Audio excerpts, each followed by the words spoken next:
عفوك إني للنور مدت يداي نزعت أسرار قلبي وجئت ألقي أساي. അസ്സലാമു അലൈക്കും. വെള്ളി വെളിച്ചത്തിലേക്ക് സ്വാഗതം. ബിസ്മില്ലാ വൽഹംദുലില്ലാ വസ്സലാത്തു വസ്സലാമു അലാ റസൂലില്ലാഹി വഅലാ ആലിഹി വസഹ്ബിഹി അൽ ഫായിസീന ബില്ലാഹ്. 70,000 മലക്കുകൾ ഒരു ദിവസത്തിൽ എന്ന നിലയിൽ ഏഴാനാകാശത്ത് അള്ളാഹുവിന് ഇബാദത്ത് ചെയ്യുന്ന ഭവനമാണ് അൽ ബൈത്തുൽ മഅമൂർ.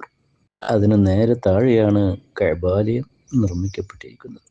അശറഫുൽ സല്ലല്ലാഹു അലൈഹി വസല്ലം തങ്ങൾ ഒരു സന്ദർഭം സ്വഹാബത്തിനോട് ചോദിക്കുകയാണ്, അൽ ബൈത്തുൽ മഅമൂർ എന്തെന്ന് നിങ്ങൾക്കറിയാമോ? അവരുടെ മറുപടി, അള്ളാഹുവും തിരുദൂതരുമാണ് ഏറ്റവും അറിയുന്നത്. അപ്പോൾ നബി സല്ലല്ലാഹു അലൈഹി വസല്ലം പറഞ്ഞു കൊടുക്കുന്നു, അത് ആകാശ ലോകത്തുള്ള ഒരു പള്ളിയാണ്. അതിന് നേരെ താഴെയായിട്ടാണ് കഅബ സ്ഥിതി ചെയ്യുന്നത്. എല്ലാ ദിവസവും 70,000 മലക്കുകൾ അതിൽ പ്രവേശിക്കും. അവർ പുറത്തിറങ്ങുകയും ചെയ്യും. പിന്നീട് അവരങ്ങോട്ട് തിരിച്ച് ചെല്ലുകയില്ല. തഫ്സീർ ഖുർത്തുബിയിൽ കാണാം. ആകാശത്തുള്ള ബൈത്തുൽ മഅമൂറിൻ്റെ താഴെ സ്ഥിതി ചെയ്യുന്ന വിശുദ്ധമായ കഅബാലയം. കഴിഞ്ഞ വെള്ളി വെളിച്ചത്തിൽ നാം അതിൻ്റെ പവിത്രതയിലേക്ക് ചെറിയ സൂചന പറഞ്ഞത്. നമ്മുടെ ഹാജിമാരെല്ലാം അങ്ങോട്ടാണല്ലോ പ്രവഹിക്കുന്നത്. ഭൂമിയിലെത്തിയ ആദം നബി അലൈഹിസ്സലാത്തു വസ്സലാം ഉപരിലോകത്തെ പോലെ ആരാധന കേന്ദ്രമായ ഒരു ഇടവും സാഹചര്യവും കാണാതായപ്പോഴുണ്ടായ മനോവേദന അള്ളാഹുവിനോട് ഉണർത്തുകയാണ്. അതുമായി ബന്ധപ്പെട്ടിരുന്ന മുനാജാത്തിൽ അള്ളാഹു പറഞ്ഞത് സീറിലൊക്കെ രേഖപ്പെടുത്തുന്നത് കാണാം. ഭൂമിയിൽ താങ്കളുടെ സന്തതികളിൽ നിന്ന് തന്നെ തസ്ബീഹും തഖ്ദീസും നടത്തുന്നവരുണ്ടാകും. ഭൂമിയിൽ ധാരാളം ഭവനങ്ങൾ എന്നെ ദിക്ർ ചെയ്യാനായി ഞാൻ ഏർപ്പെടുത്തുന്നുണ്ട്. അവയിൽ ഒന്നിനെ ഞാൻ എൻ്റെ പേരിൽ പ്രത്യേകമായി തിരഞ്ഞെടുക്കും. എൻ്റെ ആദരവുകൾ കൊണ്ട് അതിനെ പ്രത്യേകമായി പരിഗണിക്കും. ഭൂമിയിലെ സകല ഭവനങ്ങൾ, എല്ലാ ഭവനങ്ങളെക്കാളും ഞാൻ അതിന് മുൻഗണന നൽകും. എൻ്റെ ഭവനം എന്ന് ഞാൻ അതിനെ വിളിക്കും. എൻ്റെ മഹത്വം കൊണ്ട് അതിനെ മഹത്വപ്പെടുത്തും. എൻ്റെ പവിത്രത കൊണ്ട് അതിനെ വലയം ചെയ്യും. ഞാൻ എനിക്ക് വേണ്ടി തിരഞ്ഞെടുത്ത സ്ഥലത്ത് അത് സ്ഥാപിക്കും. ആകാശഭൂമികളെ സൃഷ്ടിക്കുന്ന കാലത്ത് തന്നെ ഞാൻ അതിൻ്റെ സ്ഥലം നിർണയിച്ചിട്ടുണ്ട്. അതിനെ താങ്കൾക്കും ശേഷമുള്ളവർക്കും പവിത്ര സ്ഥാനവും സുരക്ഷിത സ്ഥാനവുമാക്കും. ആ ഭവനത്തിൻ്റെ മഹത്വം കൊണ്ട് അതിൻ്റെ മുകളിലും താഴെയും പരിസരങ്ങളിലുമുള്ളതിനെ ഞാൻ പവിത്രമാക്കുന്നതാണ്. എൻ്റെ പ്രീതി താല്പര്യം പരിഗണിച്ച് അതിൻ്റെ പവിത്രതയെ ആരെങ്കിലും മാനിച്ചാൽ അവർ വളരെ ധന്യത നേടിയവരായി. ആരെങ്കിലും അവഗണിച്ചാലോ അവർ എൻ്റെ പവിത്രതയെ അവമതിച്ചവരുമായി. ആ മണ്ണിൽ താമസിക്കുന്നവർ എൻ്റെ അയൽവാസികളാണ്. അതിനെ ജനനിബിഡമാക്കുന്നവരോ എൻ്റെ സന്ദർശകരാണ്. അവിടെ സന്ദർശിക്കുന്നവർ എൻ്റെ അതിഥികളാണ്. ആ ഭവനത്തിൽ എത്തിച്ചേരുന്നവർ എന്നല്ലാതെ മറ്റും ഉദ്ദേശിക്കാത്തവരാണെങ്കിൽ അവർ എന്നെ സന്ദർശിച്ചവരായിത്തീരുന്നു. എൻ്റെ ആതിഥേയത്വം സ്വീകരിച്ചവരാണ്. എടുത്ത് നിവേദകരായി എത്തുന്നവരാണ്. ഞാൻ ആദരവ് നൽകും അവർക്ക്. കാരണം അതിഥികളെയും സന്ദർശകരെയും ആവശ്യങ്ങളുമായി എത്തുന്നവരെയും ഒക്കെ മാന്യമായി പരിഗണിക്കുക എന്നത്, അവരുടെ ആവശ്യങ്ങൾ നിർവഹിക്കുക എന്നതും മാന്യന്മാരുടെ ലക്ഷണമാണല്ലോ. അതെ, അള്ളാഹുവിൻ്റെ ഒരു സന്ദേശം കഅബാലയുമായി ബന്ധപ്പെട്ട് നമുക്ക് ഗ്രന്ഥങ്ങളിൽ പ്രമാണങ്ങളിൽ വായിക്കാൻ കഴിയുകയാണ്. പരിശുദ്ധമായ കഅബാലയം എത്രയാ ഖുർആനിൽ ആവർത്തിച്ചു പറയുന്നു. വിശ്വാസികളുടെ ഹൃദയം അവിടെയാണല്ലോ, ഖൽബ് അവിടെയാണല്ലോ, കണ്ണ് അവിടെയാണല്ലോ, കാത് അവിടെയാണല്ലോ. വഇദ് ജഅൽനൽ ബൈത മസാബത്തൻ ലിന്നാസി വഅംനാ.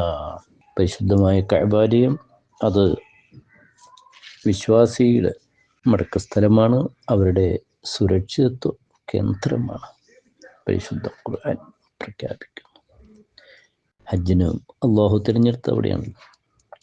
ഇനി കഅബാലയത്തോട് നിന്ദത കാണിച്ചാലോ? ചരിത്രത്തിൽ എന്തെല്ലാം വായിക്കാം.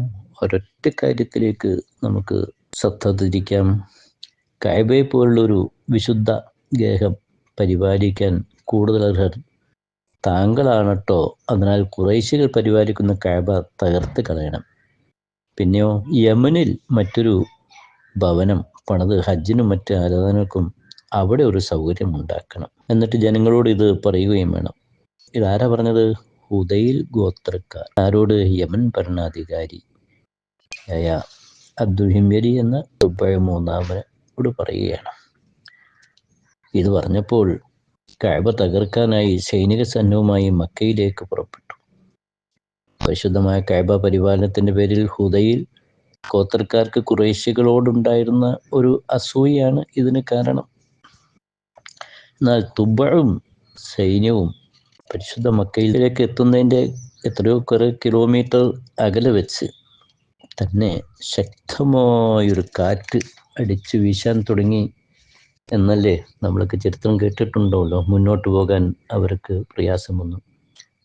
കൂടെ ഉണ്ടായിരുന്ന മൃഗങ്ങളൊക്കെ വരണ്ടോടിപ്പോയത്രേ. സൈനികർ പലരും ബോധമില്ലാതെ വീണുപോയി. എന്നിട്ട് ഇങ്ങനത്തെ ഒരു പ്രതിസന്ധി വന്നപ്പോൾ തുബ എന്ത് ചെയ്തു? 2 വേദപണ്ഡിതന്മാരെ വിളിച്ചു വരുത്തി വിവരം ധരിപ്പിച്ചു. പരിഹാരം അന്വേഷിച്ചു. എന്ത് വേണം?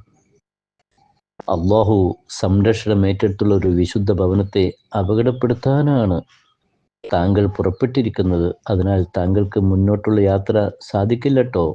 ഈ കാറ്റും കോളുമെല്ലാം കഅബയുടെ സംരക്ഷണാർത്ഥം അള്ളാഹുവിൻ്റെ ഭാഗത്തു നിന്നുള്ളതാണ്. അതിനാൽ താങ്കൾ ഒരു കാര്യം ചെയ്യണം, പശ്ചാത്തപിക്കുക. 2 വസ്ത്രങ്ങൾ മാത്രം ധരിച്ച് ലബ്ബൈക ചൊല്ലി കഅബാലയത്തിൽ പോയി തവാഫ് ചെയ്യുക. മക്ക നിവാസികൾ ആരെയും ഉപദ്രവിക്കരുത്. ഈ വേദപണ്ഡിതന്മാർ പറഞ്ഞു കൊടുത്തു. അതനുസരിച്ച് ആ പ്രതിജ്ഞ പൂർത്തിയാക്കാനായി തുബഅ അവിടെ എത്തി. വാഹനത്തിൽ നിന്ന് ഇറങ്ങി 2 വസ്ത്രങ്ങൾ മാത്രം ധരിച്ച് ചെരുപ്പൊക്കെ അഴിച്ചു വെച്ച് വിശുദ്ധ കഅബാലയത്തിലെത്തി. ഈ കർമ്മങ്ങളൊക്കെ പൂർത്തിയാക്കി പിന്നെ അദ്ദേഹം യമൻ നിർമ്മിതമായ ഒരു പ്രത്യേക വസ്ത്രം കൊണ്ട് കഅബയെ പൊതിപ്പിച്ചു. കഅബയുടെ കുറിച്ച് ഇന്ന് നമ്മൾ അവിടെ ഖില്ല മാറ്റിലുമൊക്കെ കേട്ടിട്ടുണ്ടല്ലോ. ഒരു ഖില്ലയുടെ ചരിത്രം പറയുന്ന ഭാഗത്ത് ഇവിടെ നമുക്ക് ഈ ഒരു സംഭവം വായിക്കാൻ കഴിയും.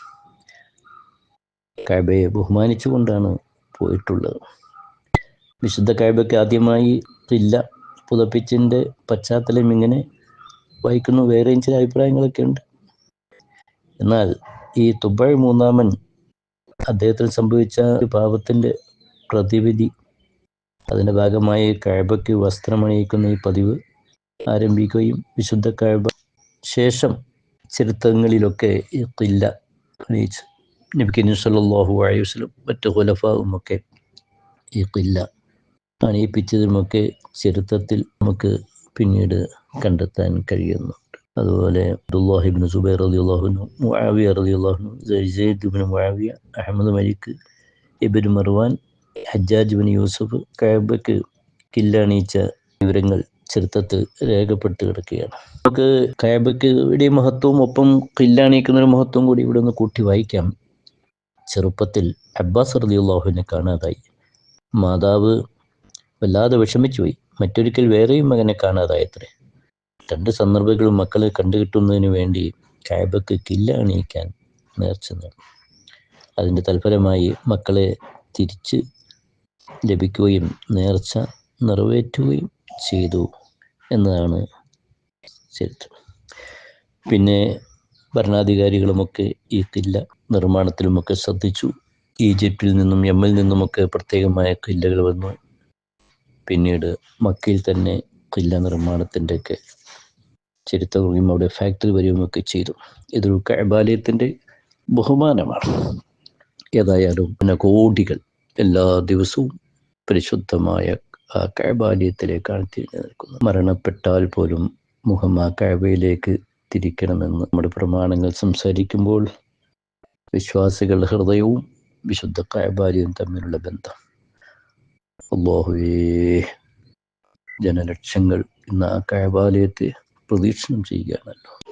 വിശുദ്ധ കഅബാലയത്തെ കൺകുളിർക്കെ കാണാൻ, വിശുദ്ധ ഭവനത്തെ പ്രദക്ഷിണം ചെയ്യാൻ, അവിടെ വെച്ച് പ്രാർത്ഥനകൾ നിർവഹിക്കാൻ നമുക്കെല്ലാവർക്കും ജഗന്യന്താവായ അള്ളാഹു അനുഗ്രഹം പ്രദാനം ചെയ്യട്ടെ. വ ആഖിറു ദഅ്വാന അനിൽ ഹംദുലില്ലാഹി.